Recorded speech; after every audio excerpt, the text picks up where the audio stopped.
الله تبارك وتعالى في كلامه المجيد. أعوذ بالله من الشيطان الرجيم. بسم الله الرحمن الرحيم. الحمد لله رب العالمين الرحمن الرحيم مالك يوم الدين. إياك نعبد وإياك نستعين. اهدنا الصراط المستقيم صراط الذين أنعمت عليهم غير المغضوب عليهم ولا الضالين.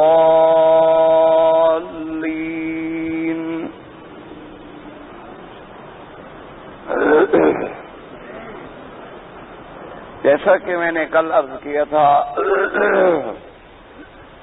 سورۃ الفاتحہ ایک ایسی عظیم الشان سورت ہے جس کے بارے میں حضور پاک صلی اللہ علیہ وعلی آلہ واصحابہ وسلم نے ارشاد فرمایا کہ یہ سورت مبارک نہ تورات میں اتری، نہ انجیل میں اتری، نہ زبور میں اتری، نہ تمام کتب سابقہ جو تقریباً 450 کتابیں ہیں جو اللہ نے حضور کے قرآن سے پہلے اتاری.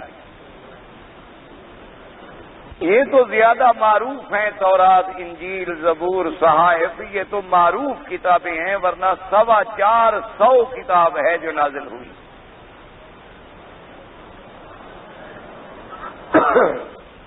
اور ان تمام کتابوں میں سے افضل ترین کتاب جو ہے وہ اللہ کا قرآن ہے، اور پھر قرآن کی اعظم سور میں سے، شان والی سور میں سے سورۃ فاتحہ.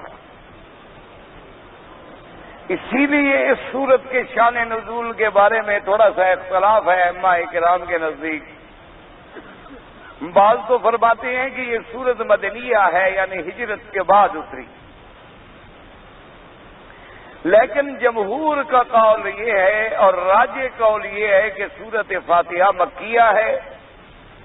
سورۃ فاتحہ مکے میں اتری ہے اور ہجرت سے قبل اتری ہے اور ابتدائے زمانہ بعثت میں اتری ہے.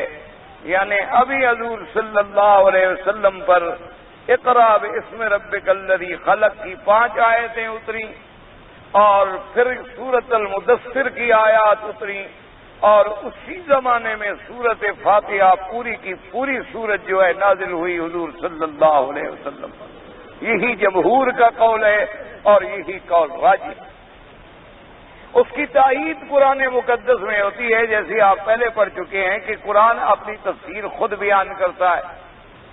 تو سورۃ فاتحہ کی چونکہ 7 آیات ہیں اور اس کا نام بھی سبع المثانی آیا ہے، تو اللہ نے قرآن پاک میں فرمایا وَلَقَدْ آتَيْنَاكَ سَبْعًا مِّنَ الْمَثَانِي وَالْقُرْآنِ الْعَظِيمِ.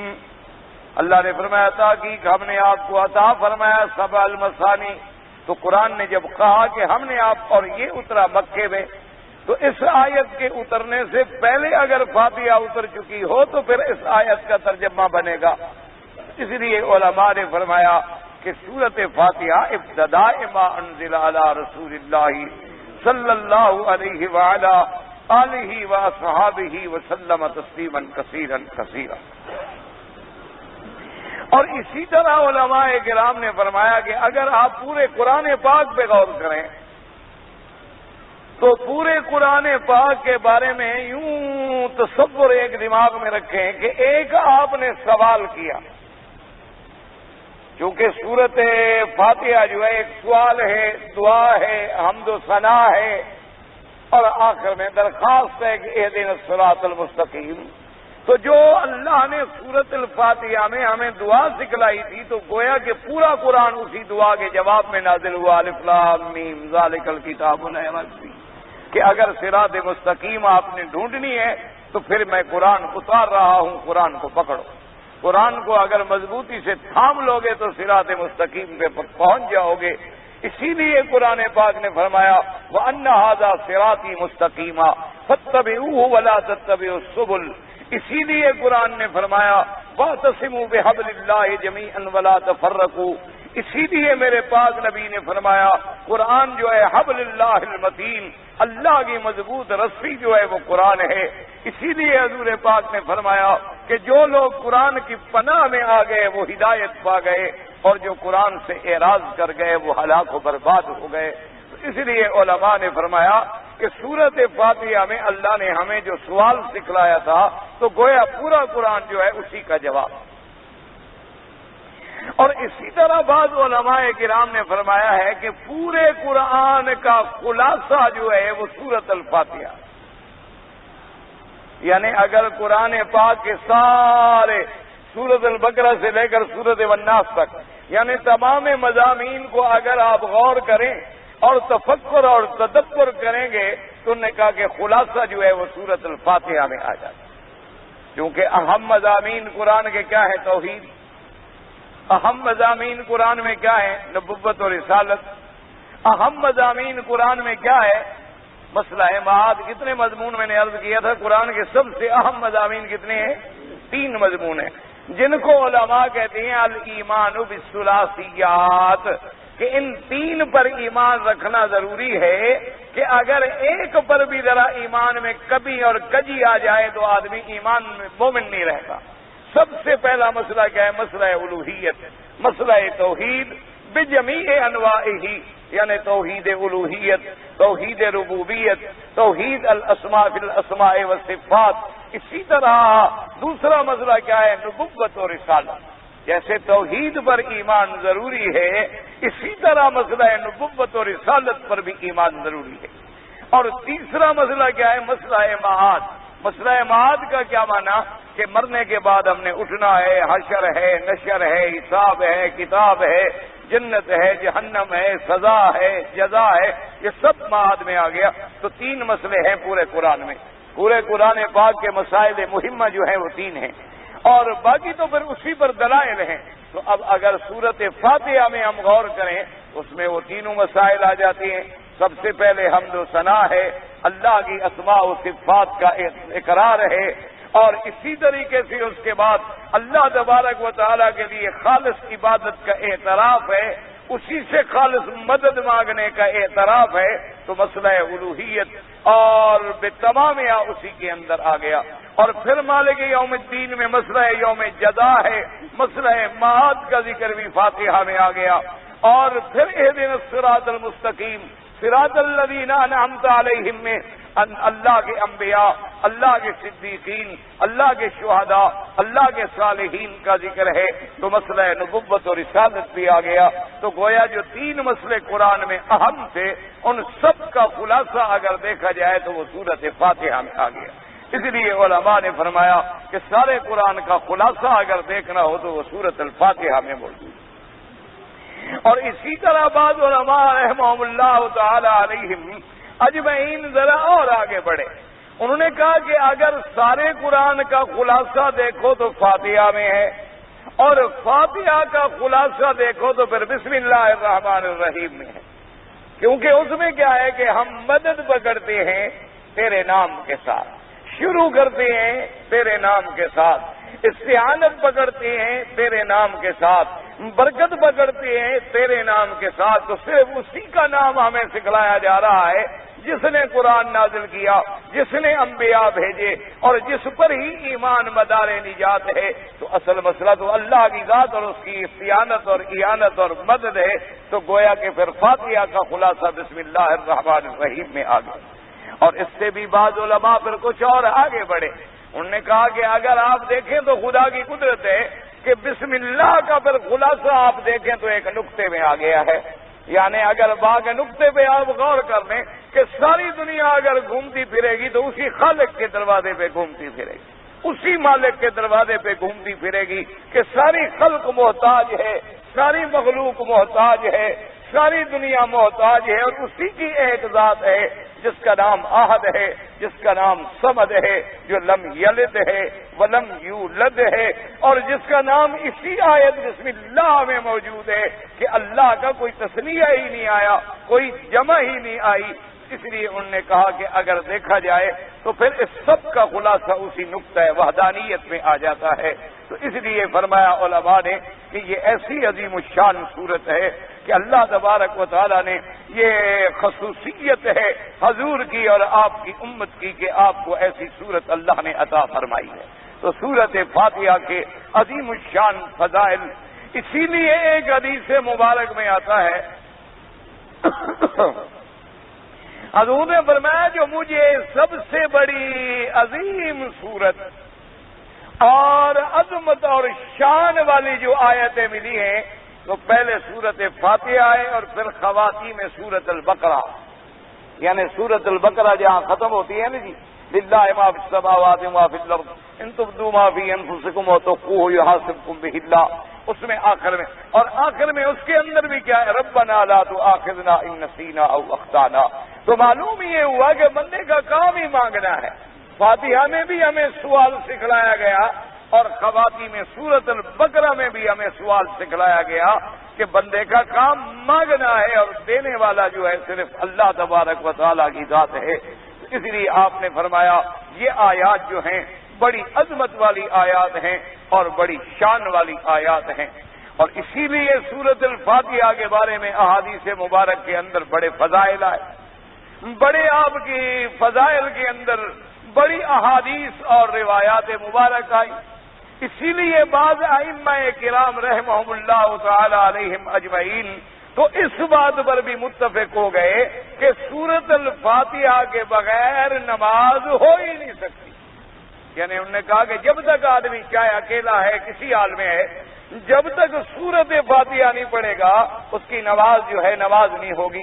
چاہے وہ یعنی مثلا سمجھے چاہے کہ وہ قرآن پاک کتنا پڑھ لے، یعنی باقی قرآن کی کوئی سورت پڑھ لے لیکن فاتحہ نہیں پڑھی تو انہوں نے کہا کہ اس کی نماز جو ہے وہ نہیں ہوگی، کیونکہ سورۃ الفاتحہ جو ہے انہوں نے فرمایا اتنی اہمیت ہے اور اتنی واضح اور اتنی صریح حدیث موجود ہے حضرت محمد الرسول اللہ صلی اللہ علیہ وآلہ آلہ وسلم تسلیما کثیرا کثیرا کی کہ فاتحہ کے بغیر نماز نہیں ہوتی.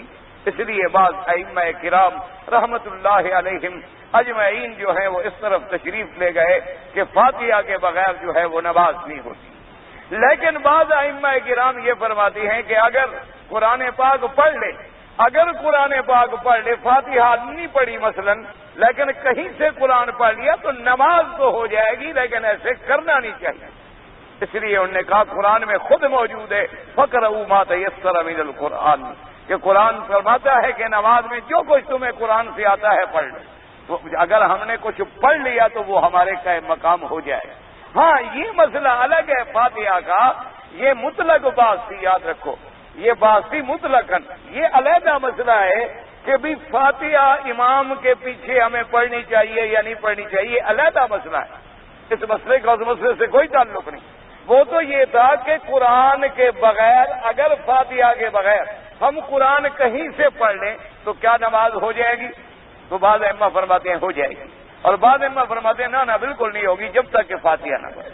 اب یہ دوسرا مسئلہ ہے کہ بھی امام کے پیچھے فاتحہ پڑھی جائے یا نہ پڑھی جائے، علیحدہ مسئلہ ہے. اس مسئلے کو سمجھیں. اس مسئلے کے بارے میں امام شافعی رحمت اللہ علیہ تو یہ فرماتے ہیں کہ بھائی فاتحہ کے بغیر نماز نہیں ہوتی. حدیث مبارک ہے کہ لا صلاۃ الا بفاتحۃ الکتاب. تو چاہے مقتدی ہے، امام ہے، اکیلا ہے، جماعت ہے، جہری ہے، سری ہے، کوئی نماز ہے، سب کو فاتحہ پڑھنی ہوگی. اس لیے امام شافعی رحمت اللہ علیہ کا مسلک جو ہے وہ یہ ہے. وہ اسی آیت وہ اسی حدیث مبارک کو سامنے رکھتے ہیں کہ جب حضور نے فرما دیا کہ لا صلاۃ الا بفاتحۃ الکتاب کہ فاتحہ کے بغیر نماز نہیں ہوتی تو نے کہا بس نماز کوئی ہو. اس میں کوئی قید نہیں ہے کہ کون سی نماز، فجر کی نماز، ظہر کی نماز، عصر کی نماز، مغرب کی نماز، عشاء کی نماز، جماعت والی نماز یا اکیلے والی نماز. عام لفظ ہے کہ لا صلاۃ الا بفاتحۃ الکتاب. امام شافعی رحمت اللہ علیہ کا استدلال مبارک جو ہے وہ یہ ہے. امام احمد ابن حنبل رحمت اللہ علیہ وہ فرماتے ہیں کہ نہیں، اگر تو نماز ہے جہری یعنی فجر کی نماز ہے اور مغرب کی نماز ہے اور عشاء کی نماز ہے، یعنی جس میں امام جہر سے زور سے فاتحہ بھی پڑھتا ہے اور سورت بھی پڑھتا ہے، وہ فرماتے ہیں اس میں تو مقتدی نہ پڑھے، کیونکہ امام پڑھ رہا ہے اور مقتدی کی ذمہ داری ہے کہ سنتا رہے۔ مقتدی کے ذمہ سننا ہے، مقتدی کے ذمہ پڑھنا نہیں۔ وہ فرماتے ہیں البتہ ظہر ہے یا عصر ہے، یعنی سری نمازیں ہیں جس میں مقتدی امام کی قرات سن نہیں سکتا ہے، وہ فرماتے ہیں اس کے اندر مقتدی بھی پڑھے۔ یا وہ فرماتی ہیں کہ یوں سمجھو کہ اگر فجر میں اور مغرب میں اور عشاء میں امام سے مقتدی اتنی دور ہے کہ مقتدی کی قرات، امام کی قرات مقتدی نہیں سن رہا، یعنی امام جو پڑھ رہا ہے وہ مقتدی نہیں سن رہا، مقتدی دور ہے، تو فرماتے ہیں اگر نہ سن رہا ہو تو پھر وہ پڑھ سکتا ہے فاتحہ، لیکن اگر امام کی آواز پہنچ رہی ہے اور امام کا پڑھنا سن رہا ہے تو اب اس کے لیے لازم ہے کہ وہ خاموش کھڑا رہے اور امام کے پیچھے فاتحہ نہ پڑھے۔ امام احمد بن حنبل رحمت اللہ علیہ کا قول مبارک اور آپ کی تحقیق مبارک جو ہے وہ یہ ہے۔ امام ابو حنیفہ رحمت اللہ علیہ فرماتے ہیں، وہ فرماتے ہیں کہ نہیں، اگر امام ہے تو فاتحہ تو پڑھے گا، اگر منفرد ہے یعنی اکیلے نماز پڑھا ہے پھر بھی فاتحہ پڑھے گا۔ اب مسئلہ صرف جھگڑا ہے مقتدی میں، باقی کسی نماز میں تو جھگڑا ہے ہی نہیں، سب کے نزدیک امام فاتحہ پڑھتا ہے، اکیلا آدمی ہو تب بھی فاتحہ پڑھتا ہے۔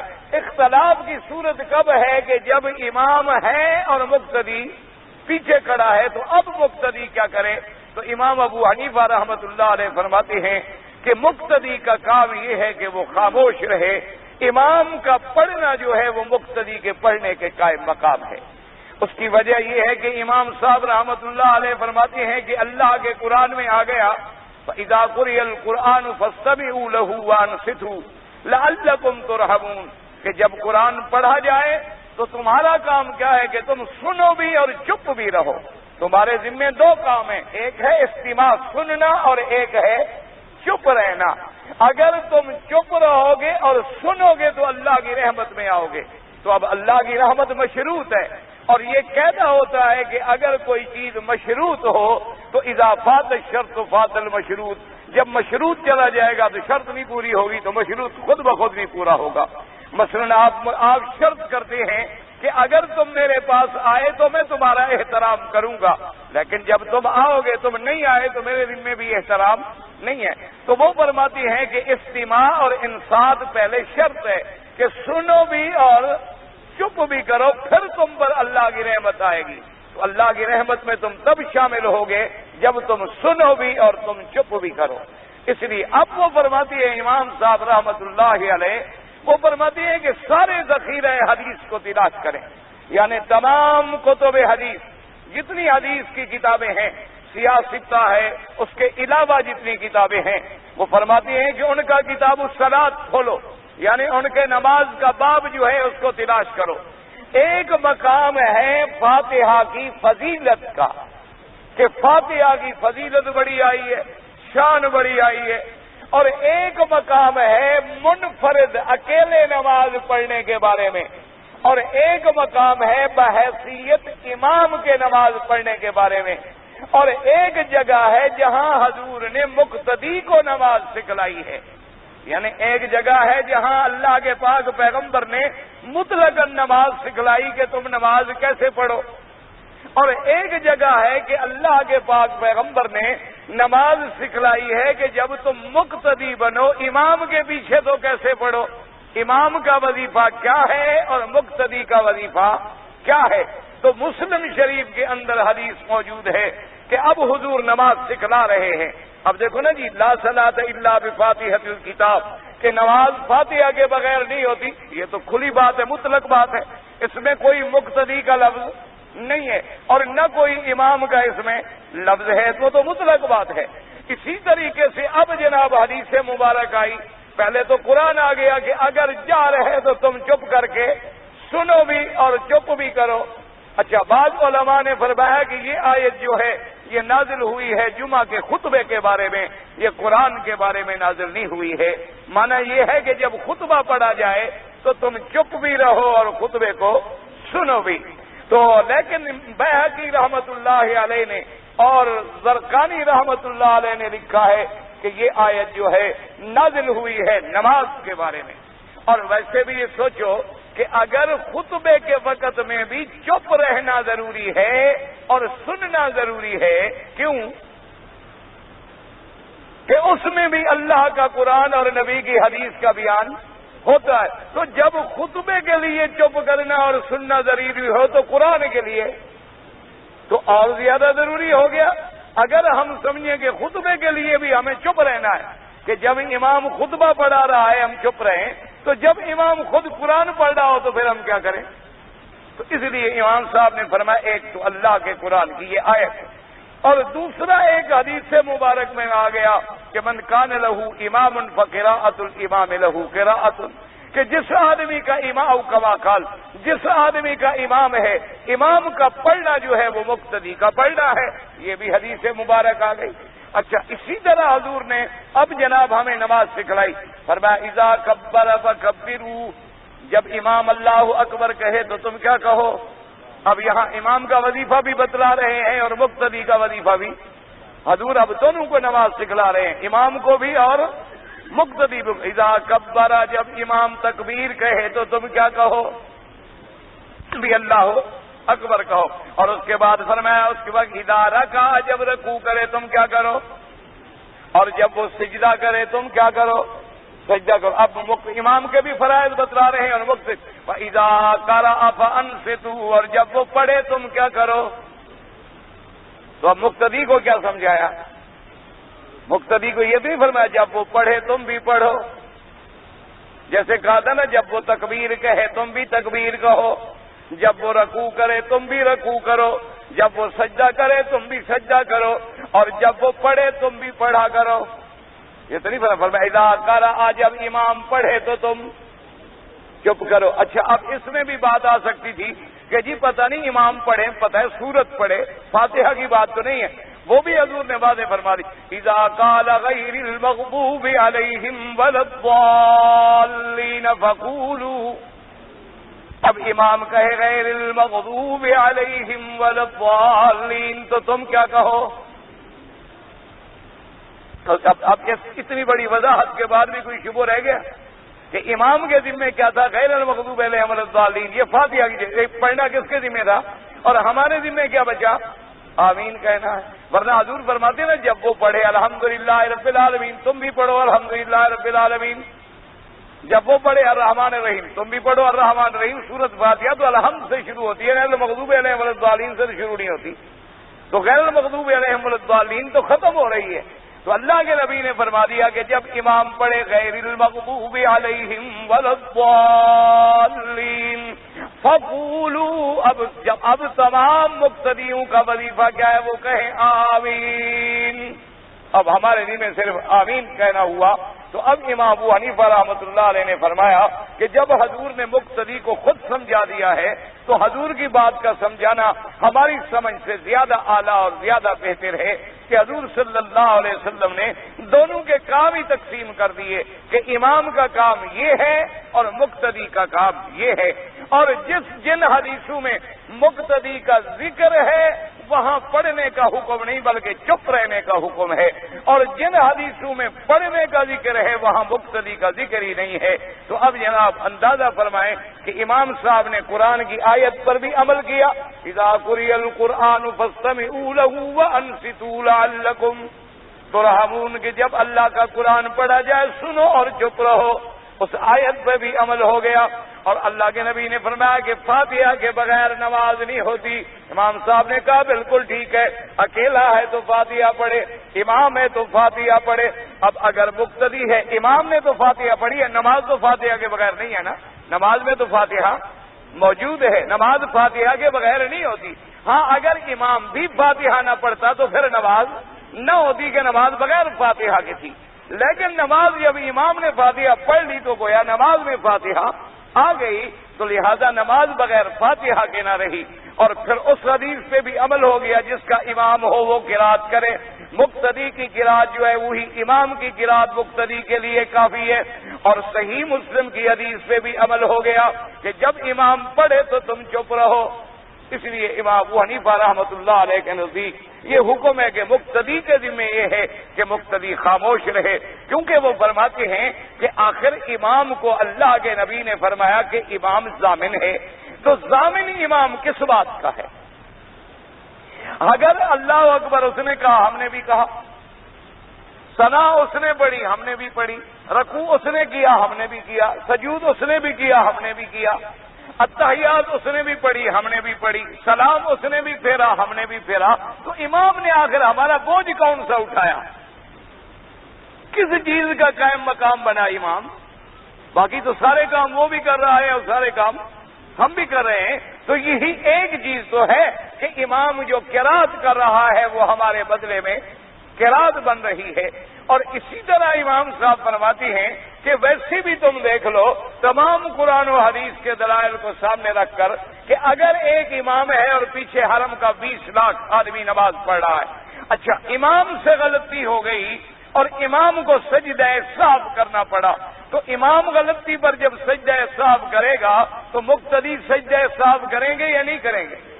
ہاں جی، کیوں غلطی امام نے کی کہ مقتدی نے کی؟ غلطی امام کرے سجدے ہم بھی کریں، کیوں؟ کہ اس کی غلطی ہماری غلطی بن جاتی ہے۔ امام صاحب فرماتے ہیں عجیب بات ہے، یعنی اس کی غلطی کو اپنی غلطی مانتے ہو، اس کے قرآن کو اپنا قرآن نہیں بناتے ہو، کہ اگر وہ غلطی کرے تو وہ تو تمہاری غلطی ہو جائے، اچھا اس کی نماز ٹوٹ جائے تمہاری نماز ہے، تو اس کا نماز ٹوٹ جائے تمہاری نماز بھی ٹوٹ گئی، ہم نے تو کوئی غلطی نہیں کی، وضو تو اس کا ٹوٹ گیا، امام کا ہمارا کیا گناہ ہے؟ امام کا وضو ٹوٹ گیا، اس نے نماز توڑ دی، اب اس نے جو نماز توڑ دی ہمارا تو وضو نہیں ٹوٹا، ہم نے کون سی خطا کی ہے کہ ہمارا نماز بھی ٹوٹ جائے؟ تو فرماتے ہیں کہ اگر اس کی غلطی ہو تو تمہاری غلطی بن جائے، اور اس کے لیے اگر وہ سہو میں آئے تو تمہارا سہو بن جائے، تو اگر وہ اللہ کا قرآن پڑھے تو وہ تمہاری طرف سے پڑھنا نہیں ہو جائے گا۔ اچھا دوسری بات یہ ہے کہ فاتحہ ہے کیا؟ سوال ہے، اللہ کے آگے کھڑے ہو کر سوال کریں، تو فرماتے ہیں کہ جب سوال کرنا ہو اور سوال بھی اجتماعی کرنا ہو تو قاعدہ یہ ہوتا ہے کہ ایک بولے گا باقی خاموش کھڑے رہیں گے، تو جو وفد کا سربراہ بولے گا وہ سارے وفد کا سوال سمجھا جائے گا۔ یہ نہیں ہوتا کہ بادشاہ کی دربار میں 20 آدمیوں کو وفد جائے اور 20 کے 20 شروع کر دیں، سارے کہنا شروع کر دیں جی یہ کام ہے جی یہ کام ہے جی، وہ کہے گا ایک بات پہ بات کرے۔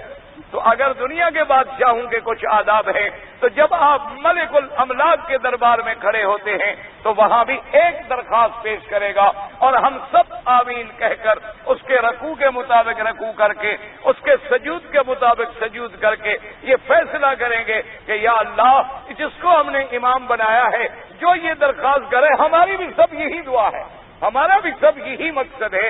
اس لیے فرماتے ہیں کہ قرآن کی روشنی میں اگر آپ دیکھیں اور اسی طریقے سے کتاب و سنت کی روشنی میں آپ دیکھیں اور اسی طریقے سے پھر خلفائے راشدین کے عمل میں آپ دیکھیں اور اسی طریقے سے سیدنا ابی بکر، سیدنا عمر، سیدنا علی، سیدنا عثمان رضوان اللہ علیہم اجمعین اور اجلہ صحابہ حضرت عبداللہ ابن مسعود رضی اللہ تعالیٰ عنہ اور بڑے بڑے جلیل القدر صحابہ، ان سب نے بھی اسی بات کو ترجیح دی ہے کہ اگر امام ہے تو پھر امام کا پڑھنا جو ہے وہ مقتدی کے لیے کافی ہے۔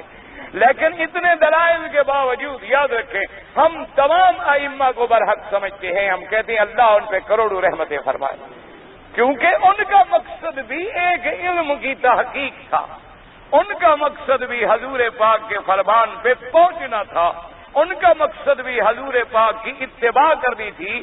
باقی اگر کہیں فہم میں اختلاف ہو گیا، کہیں سمجھنے میں اختلاف ہو گیا، کہیں اور اختلاف آ گیا، تدبر میں فرق آ گیا، تو ان میں کوئی ان کی بدنیتی نہیں تھی، بلکہ وہ تمام کے تمام متبع تھے سنت محمد مصطفیٰ کے۔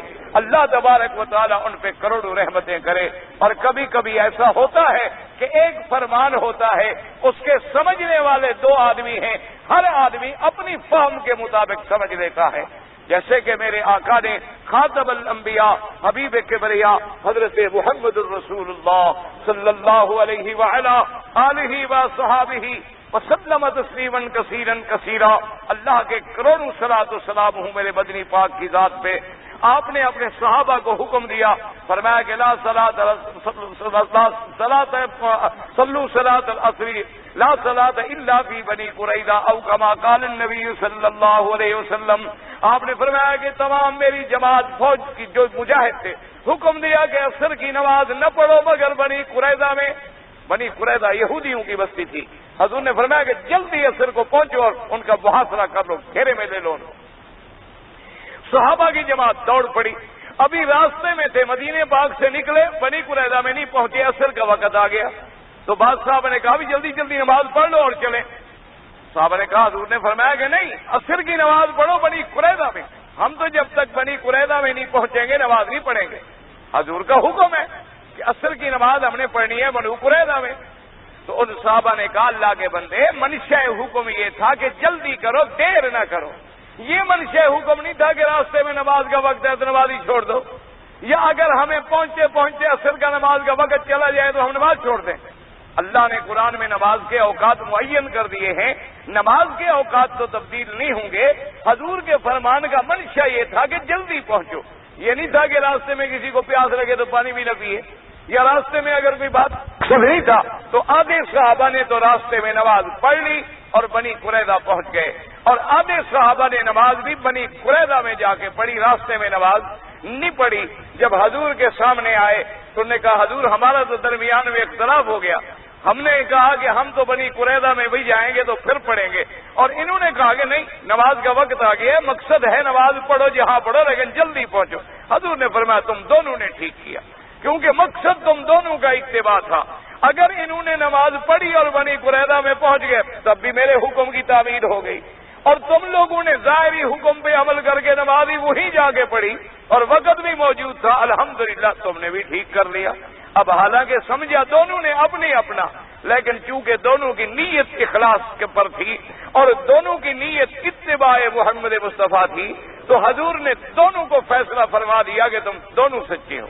اسی طرح دیکھیں اصحاب بدر کے معاملے میں حضرت ابی بکر نے کہا، حضور مہربانی کریں، آپ کے رشتہ دار ہیں، چلو کافر ہیں، مشرک ہیں، دشمن ہیں، کچھ ہیں تو سردار، ہیں تو قریشی اور ہاشمی، ہیں تو میرے آقا آپ کے چچے کی اولاد، اگر آپ ان پہ احسان کر دیں گے، مہربانی کر دیں گے تو احسان کا بدلہ ہے، خاندانی لوگ ہیں، احسان کا بدلہ ضرور دیں گے، ان کے دلوں میں اسلام کی مہر لگ جائے گی۔ حضرت عمر رضی اللہ تعالیٰ عنہ سے حضور نے پوچھا کہ عمر تمہاری کیا رائے ہے؟ اس نے کہا، حضور میری رائے تو یہی ہے کہ تلوار منگوائیں، حضرت علی کو پکڑائیں کہ اپنے چاچے کے بیٹوں کی گردن پہ رکھے، آپ اپنے چاچے کی بیٹے کی گردن پہ رکھے اور مجھے حکم دے میں اپنے کی گردن پہ رکھتا ہوں۔ جب انہوں نے کلمہ نہیں پڑھا کہ رشتہ داری کا کیا مطلب، جب انہوں نے حضور آپ کی نبوت کو ہی نہیں مانا، اللہ کی توحید کو نہیں مانا، کوئی رشتہ داری نہیں ہے، ان کا فیصلہ تلوار سے کریں۔ حضور آج اللہ نے دشمن باندھ کے ہمیں دیا ہوا ہے، آج ہی اس کی جڑ کاٹ ڈالیں تاکہ درخت ہی اکھڑ جائے، پھل لگنے کی توقع ہی نہ رہے، ورنہ اس میں جب بھی پھل لگے گا کڑوا ہی لگے گا۔ حضور صلی اللہ علیہ وسلم فرمایا، عمر ماشاءاللہ تم بڑے سخت آدمی ہو۔ اب حضرت عمر کی رائے قتل کی ہے، حضرت ابو بکر کی رائے چھوڑ دینے کی ہے، دونوں کی رائے میں اختلاف ہے، لیکن دونوں حضور کے فرما بردار ہیں یا نعوذ باللہ نافرمان ہیں۔ اسی سے اندازہ کیا کریں کہ جی ایک امام یوں کہتا ہے یا ایک امام، یہ ہمارا جہل ہوتا ہے کہ ہم ان ائمہ کے علم کو سمجھ ہی نہیں سکتے۔ ہم نے دو کتابیں پڑھ لی اور جناب جیسے وہ مثل مشہور ہے کہ کسی چوہے کو مل گئی تھی ہلدی کی ایک گانٹھ اور وہ حکیم بن کے علاج شروع کر دیا اس نے، تو ہم نے اگر دو کتابیں پڑھ لی تو ہم مولوی بن کے دوڑ پڑے تو یہ ہماری کم عقلی ہوگی۔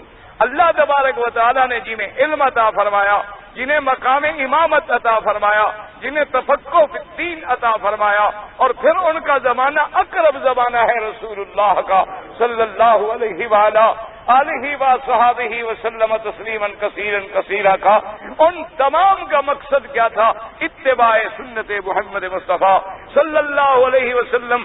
اگر کہیں کہیں ان کے فہم میں اختلاف ہو گیا، کہیں کہیں ان کے سمجھنے میں اختلاف ہو گیا، کہیں کہیں ان میں یعنی بعض الفاظ کی تحقیق میں اختلاف ہو گیا تو ان کے اختلاف کو ہم بدلیتی پہ محمول نہیں کریں گے، بلکہ ہم یہ کہیں گے کہ المجتہد یخطی و یصیب، کہ ہر مجتہد غلطی بھی کرتا ہے اور ثواب کو بھی پہنچتا ہے، اور میرے نبی کا فرمان ہے کہ اگر مجتہد غلطی بھی کرے تو اللہ اس کو اجر دیتے ہیں، اور اگر وہ ثواب کو پہنچ جائے تو اللہ اس کو دوہرا اجر دیتے ہیں۔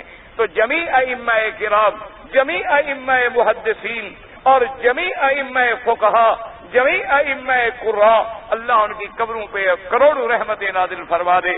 تو اس لیے ہمیشہ یاد رکھیں کہ جب آدمی پر یہ ہمیشہ یاد رکھو کہ کسی کے بارے میں کبھی زبان پہ بھی برا لفظ نہ آئے اور دل میں کبھی برا خیال نہ آئے، کیونکہ اللہ نے منع فرما دیا والذین یؤذون المؤمنین والمؤمنات بغیر ما اکتسبوا فقد احتملوا بہتانا واثما مبینا، کہ جو لوگ ایمان والے مردوں کو اور ایمان والی عورتوں کو ایذا پہنچاتے ہیں، اب ایذا کیسے پہنچائیں گے، وہ تو مر گئے۔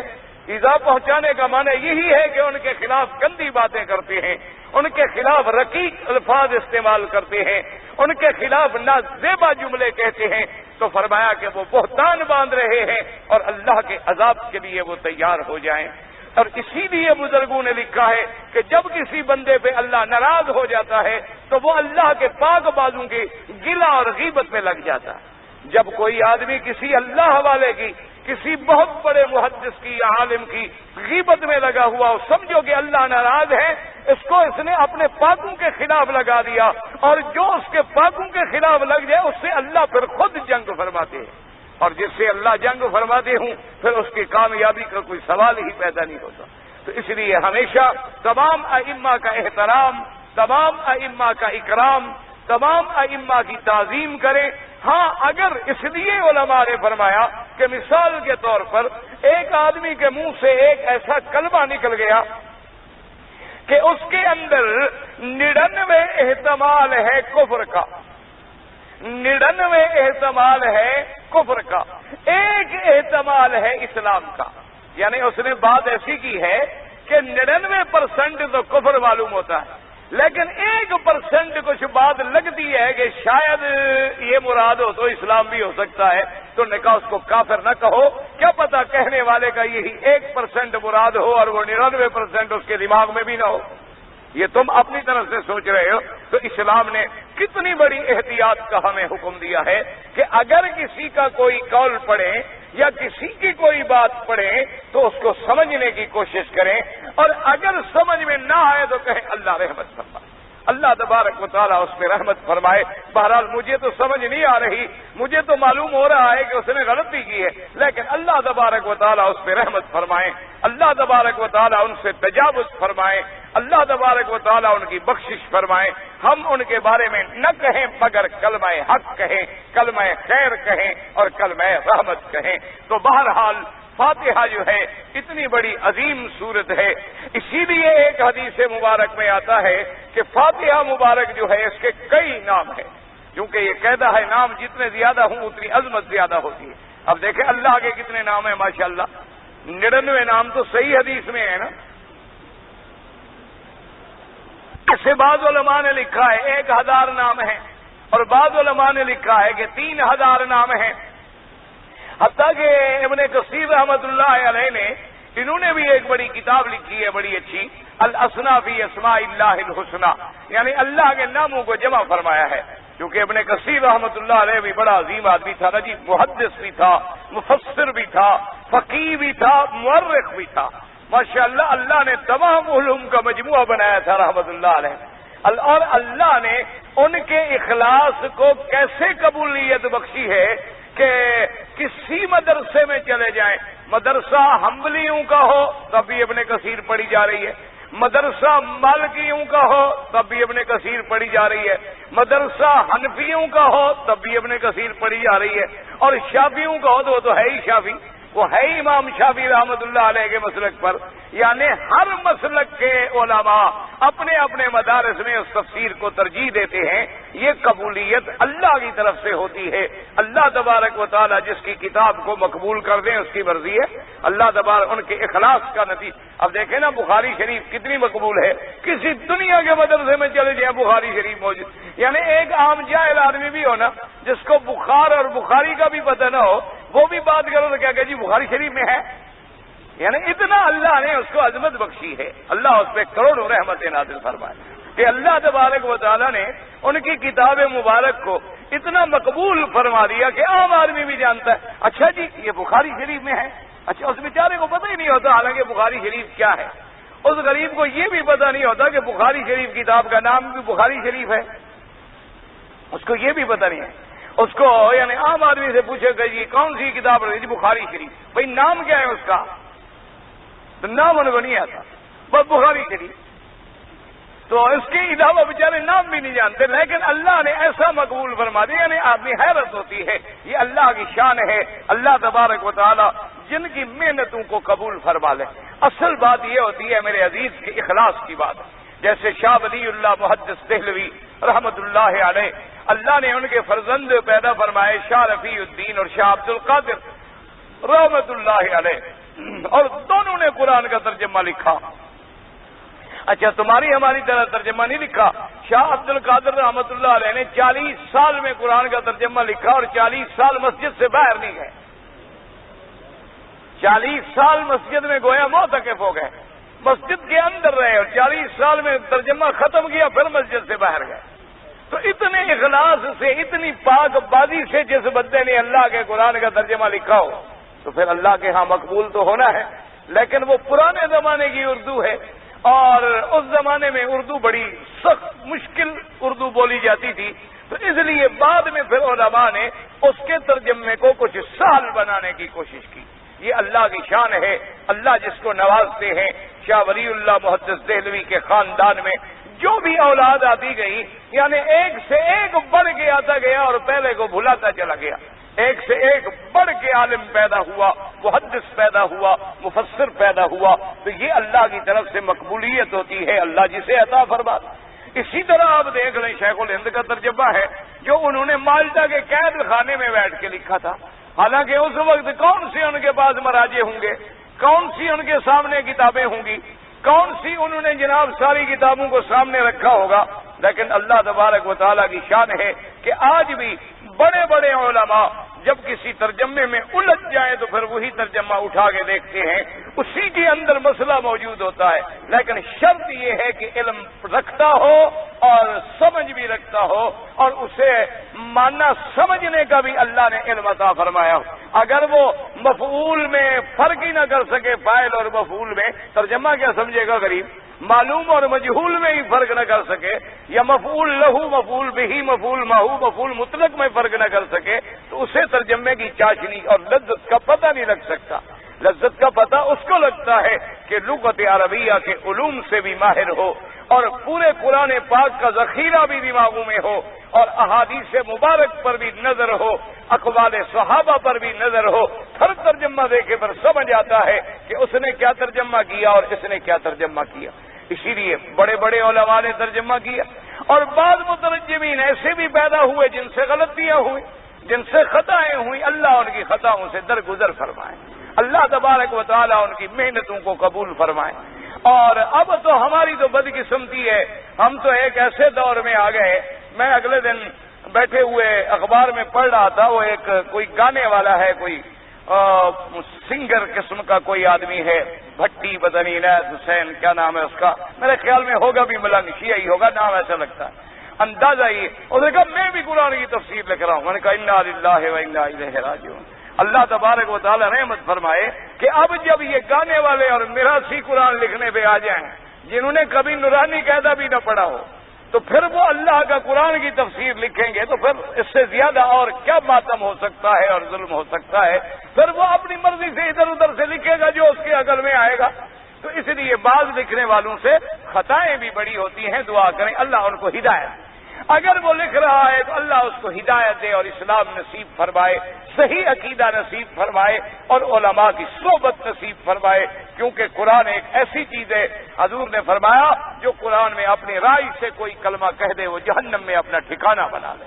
حضور نے فرمایا کہ قرآن کے اندر کوئی آدمی کہہ دے کہ میری رائے میں یہ بات ہے، چاہے وہ بات ٹھیک بھی ہو، فرمایا پھر بھی جہنم میں ٹھکانہ بنا لے، کیونکہ یہ تو اللہ کا قرآن ہے، تیری رائے کا کیا مطلب، میری رائے کا کیا مطلب؟ اس میں تو وہ رائے چلے گی جو دے گے حضرت محمد رسول اللہ صلی اللہ علیہ وآلہ آلہ وصحبہ وسلم تسلیما کثیرا۔ اس میں تو ابو بکر یہ جرت نہیں کر سکتا کہ میری رائے، حضرت عمر بھی کہہ سکتے کہ میری رائے، وہ یہ کہتے ہیں سمیعت رسول اللہ صلی اللہ علیہ وسلم قال قال رسول اللہ صلی اللہ علیہ وسلم ہکذا قال رسول اللہ صلی اللہ علیہ وسلم اقرانی رسول اللہ صلی اللہ علیہ وسلم، مجھے حضور نے یوں پڑھایا، مجھے حضور نے یوں سمجھایا، حضور نے یوں فرمایا، حضور پاک نے یہ عمل کر کے دکھلایا۔ تو قرآن ایسی چیز نہیں کہ جس میں تم اپنی رائے چلاتے رہو، اپنے فکر چلاتے رہو، اپنے فکر کے گھوڑے دوڑاتے رہو۔ قرآن کے اندر تو پابندی ہے، اللہ کے قرآن کو ہمیں دیکھنا پڑے گا احادیث مبارک کی روشنی میں اور فرمان محمد مصطفیٰ صلی اللہ علیہ وآلہ آلہ وصحبہ وسلم تسلیما کثیرا کثیرا، کیونکہ جب آپ اپنے عقل کی روشنی میں آئیں گے تو پھر ٹھوکریں کھائیں گے۔ جیسے اب دیکھا ہے بڑے بڑے لوگوں نے انکار کر دیا، انہوں نے کہا جی قربانی کا کیا فائدہ ہے؟ انہوں نے کہا دیکھو جی اگر حج پہ 15 لاکھ آدمی ہے، 15 لاکھ بکری ذبح کی جائے اور ایک بکری کی قیمت ہو 300 ریال، تو 15 لاکھ کی کتنے پیسے بن جائیں گے؟ انہوں نے کہا دیکھو جی کیا بے وقوفی ہے کہ اتنا ارب ہا روپیہ ضائع کر دیا جائے، بجائے اس کے فقیروں کو دے دو، بجائے اس کے مسکینوں کو دے دو۔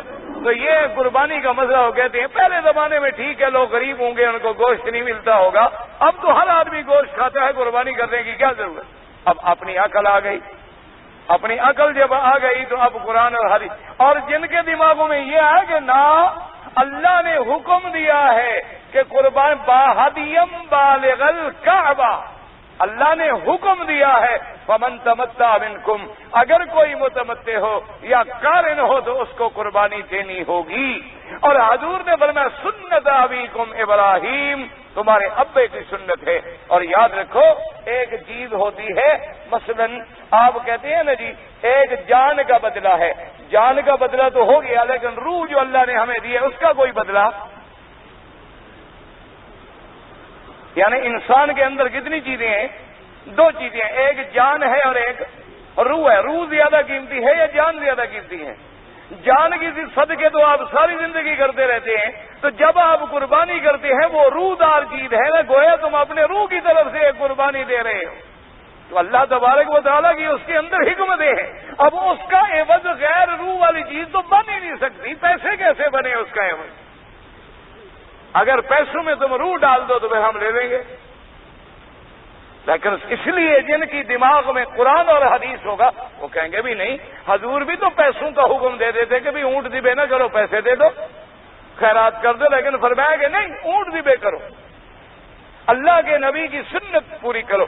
اور پھر یہ قربانی عوض ہے حضرت اسماعیل کی قربانی کا، تو حضرت اسماعیل کی قربانی کے عوض میں اللہ نے یہ قربان کیا، تو ہم جب یہ قربان کرتے ہیں تو گویا ہمارا بھی اعتراف ہوتا ہے اللہ میاں اگر آپ حکم کرتے تو ہم اپنی گردن بھی کٹا دیتے، لیکن آپ نے ہمیں حکم دیا ہے تو ہم جانور ذبح کر رہے ہیں۔ تو یہ تو اس فلسفے کو سمجھنے والی بات ہے، اور وہ تب سمجھ آئے گا جب ہم آئیں گے حضرت محمد الرسول اللہ، جب ہم آئیں گے اتباع سنت رسول اللہ، جب ہم آئیں گے تمسک بکتاب اللہ و بسنت رسول اللہ صلی اللہ علیہ وسلم، ورنہ عقل تو کچھ نہیں ہے، عقل تو پھر ٹھوکریں کھاتی پھرے گی، ہر آدمی پھر اپنی عقل سے فیصلہ کرے گا، ایک کہے گا قربانی کی ضرورت نہیں، دوسرا کہے گا بھی حج یار گرمیوں میں ہوتا ہے دھکے کھانے کی کیا ضرورت ہے، اگر عرفات میں جانا ہے تو آج کل موسم ٹھیک ٹھاک ٹھنڈا ہے، آج کل عرفات میں چلے جاؤ، دوسرا آدمی کہے گا چلو جی ٹھیک ہے عرفات میں آگے پیچھے بھی ہو لو، عرفات ہی جانا ہے نا، تو ضروری ہے کہ ہم خام خواہ 9 ذی الحجہ کو جائیں،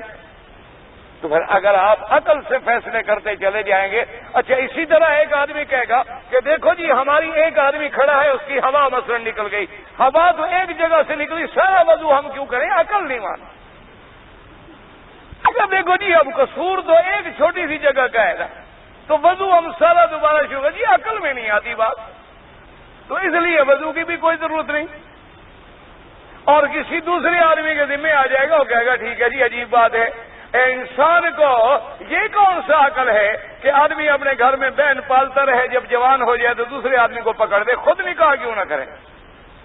یہ کون سا عقل ہے کہ اپنی بہن کسی اور کو دے دو اور اس کی بہن تم گھر میں لے آؤ؟ تو جب تم عقل میں آؤ گے تباہ و برباد ہو جاؤ گے۔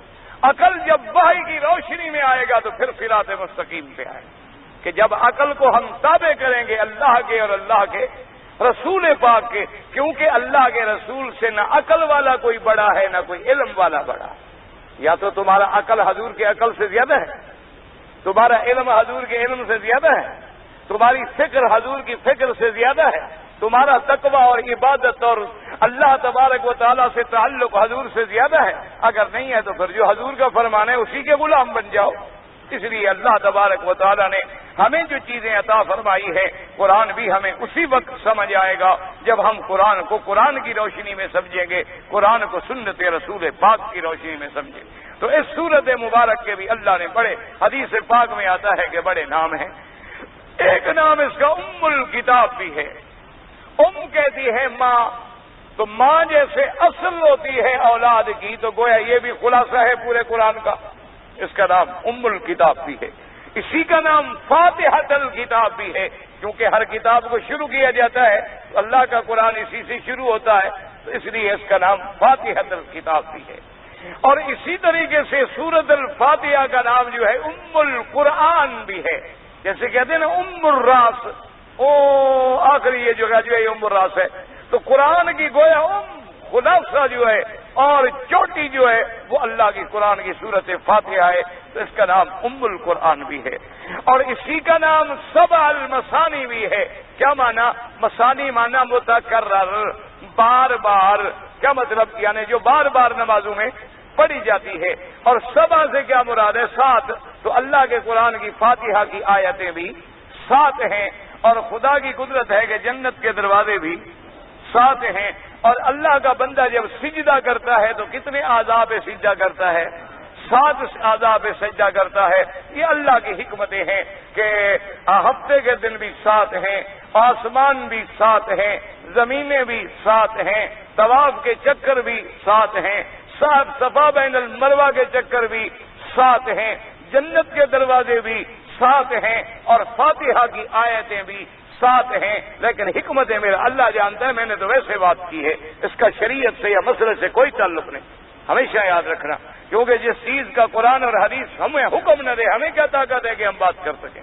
یعنی اس میں کوئی حکمتیں ضرور ہیں، اور ہمارا ایمان ہے کہ جو بھی حکمت ہے حکیم کی وہ اعلیٰ ہے۔ اللہ تبارک و تعالی ورنہ قادر ہے، وہ اگر چاہتے تو زیادہ بھی کر سکتے تھے اور کم بھی کر سکتے تھے، تو معلوم ہوا کہ اس کے اندر بھی کوئی اللہ کی طرف سے حکمتیں ضرور ہیں جس پر ہمارا ایمان ہے۔